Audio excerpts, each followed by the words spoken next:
ಏಷ್ಯಾದ ಅತಿ ದೊಡ್ಡ ಅಕ್ವಾಡಕ್ಕೆ ತುಮಕೂರು ಜಿಲ್ಲೆ ಸಾಕ್ಷಿಯಾಗಿದೆ. ಈ ವಿಚಾರವಾಗಿ ಮಾತಾಡಲಿಕ್ಕೆ ಉಪಮುಖ್ಯಮಂತ್ರಿಗಳಂತ ಡಿ.ಕೆ. ಶಿವಕುಮಾರ್ ಅವರೇ ನೇರವಾಗಿ ಮಾತಾಡಿಸ್ತಾ ಹೋಗ್ತೀನಿ. ಸರ್, ಈಗ ಏಷ್ಯಾದ ಅತಿ ದೊಡ್ಡ ಅಕ್ವಾಡಕ್ಕೆ ತುಮಕೂರು ಸಾಕ್ಷಿಯಾಗಿದೆ, ಇದರ ವಿವರಣೆ ಸರ್.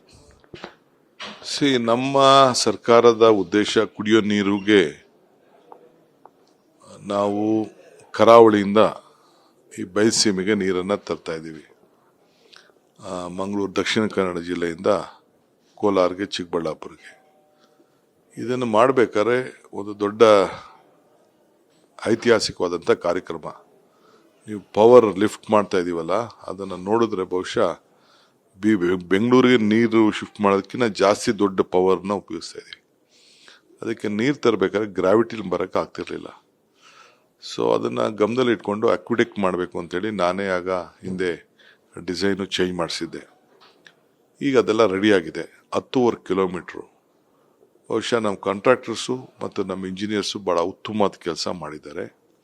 ಇಡೀ ವಿಶ್ವದಲ್ಲೇ 40 ಮೀಟ್ರ್ ಮೇಲೆ ಅಕ್ವಿಡೆಕ್ ಯಾವುದೂ ಇಲ್ಲ. ಚೈನಾಲಿ ಒಂದಿದೆ, ಬಟ್ ಇಷ್ಟು ದೊಡ್ಡದಿಲ್ಲ. ಅಲ್ಲಿ 10.5 ಕಿಲೋಮೀಟ್ರು 12 ಕಿಲೋಮೀಟ್ರ್ ಇದೆ, ಬಟ್ ಅಲ್ಲಿ ಇಷ್ಟು ಹೈಟ್ ಇಲ್ಲ, ಹೈಟ್ ಭಾಳ ಕಡಿಮೆ ಇದೆ. ಆದರೆ ನಾವು 40 ಮೀಟ್ರ್ ಮೇಲೆ ಹೋಗಿದ್ದೀವಿ. ಇನ್ನು ನಮ್ಮ 12 ಕಿಲೋಮೀಟ್ರು, 13 ಕಿಲೋಮೀಟ್ರು, 14 ಕಿಲೋಮೀಟ್ರ್ ಅಷ್ಟು ಇದರಲ್ಲಿದೆ, ನಮ್ಮ ಆಲ್ಮಟ್ಟಿಲಿ. ಇಷ್ಟು ದೊಡ್ಡ ಸೈಜ್ ಇಲ್ಲ, ಅದು ಚಿಕ್ಕ ಸೈಜು. ಬಹುಶಃ ಇದೇ ಒಂದು ಇಂಜಿನಿಯರಿಂಗ್ಗೆ ಒಂದು ಚಾಲೆಂಜಿಂಗ್. ಇದನ್ನು ಗಮನದಲ್ಲಿ ಇಟ್ಕೊಂಡು ನಮ್ಮ ಸೆಂಟ್ರಲ್ ಗೌರ್ಮೆಂಟು ಕೂಡ ಇದನ್ನು ತಿಳ್ಕೊಂಡು ಭಾಳ ಆಶ್ಚರ್ಯಪಟ್ಟು ನಮಗೆ ಅವಾರ್ಡ್ ಕೂಡ ಕೊಟ್ಟಿದ್ದಾರೆ. ಸೊ ನಾನು ಹೋಗಿ ಸ್ಪಾಟ್ಗೆಲ್ಲ ಹೋಗಿ ನೋಡಿಕೊಂಡು ಎಲ್ಲ ಬಂದಿದ್ದೇನೆ. ಇದೆಲ್ಲ ಕಂಪ್ಲೀಟ್ ಆಗಿದೆ. ಸೊ ಅದಕ್ಕೆ ಪ್ರಯಾರಿಟಿಲಿ ಈಗ ಕೂಡ ನಾನು ನಮ್ಮ ಗುಬ್ಬಿ ಇಂಡಸ್ಟ್ರಿ ನಮ್ಮ ಇವ್ರ ಹತ್ರ, ಹೋಮ್ ಮಿನಿಸ್ಟರ್ ಹತ್ರ ಕೂಡ ಈಗ ಚರ್ಚೆ ಮಾಡಿದೆ. ನೀವು ಹೋಗಿ ಒಂದು ವಿಸಿಟ್ ಮಾಡ್ಕೊಂಡು ಬರಬೇಕು ಅಂತ. ದೊಡ್ಡ ಲಾರಿನೇ 2 ಕಡೆಯಿಂದ, ಈ ಕಡೆಯಿಂದ ಹೋಗ್ಬೋದು, ಆ ಕಡೆಯಿಂದ ಬರ್ಬೋದು, ಆ ಥರ ಇದೆ. 2 ವೇ ನಾವು ಮಾಡಿದ್ದೀವಿ. ಸೊ ನನಗೆ ನಮ್ಮ ಅಧಿಕಾರಿಗಳು ಮತ್ತು ನಮ್ಮ ಕಾಂಟ್ರಾಕ್ಟರ್ ಮಾಡೋಂಥ ಕೆಲಸದ ಬಗ್ಗೆ ಅಪಾರವಾದಂಥ ವಿಶ್ವಾಸ, ಗೌರವ, ಅಭಿಮಾನ ಇದೆ. ಸೊ ಮುಂದಕ್ಕೆ ಅದಕ್ಕೆ ಯಾವ ರೀತಿ ನಾವು ಹಂಚ್ಕೊಡ್ಬೇಕೋ ಈ ಸಂತೋಷವನ್ನು ಹಂಚ್ಕೊಡೋಂಥ ಕೆಲಸ ಮಾಡ್ತೀನಿ. ನಮ್ಮ ಯಾರು ಫಿಲಮ್ ಡೈರೆಕ್ಟರ್ಸ್ ನೋಡಿದ್ರೆ ಬಹುಶಃ ನೀರು ಶುರುವಾಗೋವರೆಗೂ ಬೇಕಾದ್ರೆ ಒಳ್ಳೆ ಶೂಟಿಂಗ್ ಪ್ಲೇಸು ಕೂಡ ಆಗ್ತದೆ. ಆ ಥರ ಹಸಿರು, ಆ ಥರ ಪರಿಸರ, ಆ ಗುಬ್ಬಿಲಿ, ಆ ಕಡೆ ಈ ಕಡೆ ಅಡಿಕೆ ತೋಟ, ಅವೆಲ್ಲ ಕಣ್ಣಲ್ಲಿ ಮಾತ್ರ ಆನಂದ ಪಡ್ಕೊಳ್ಳಿಕ್ಕೆ ಸಾಧ್ಯ. ನೀವು ಹೋಗಿ ಬನ್ನಿ, ಆಗ ನಿಮ್ಗೆ ಗೊತ್ತಾಗ್ತದೆ. ಈಗ ಪ್ರವಾಸಿ ತಾಣವನ್ನ ಮಾಡಬೇಕು ಅನ್ನೋ ಒಂದು ವಿಚಾರ ಕೂಡ ಚರ್ಚೆ ಆಗ್ತಿದೆ. ಏನಿಲ್ಲ, ಅದು ನೀರು ನಿಂತಾಗ ಅದು ಆಗ್ಬೋದು.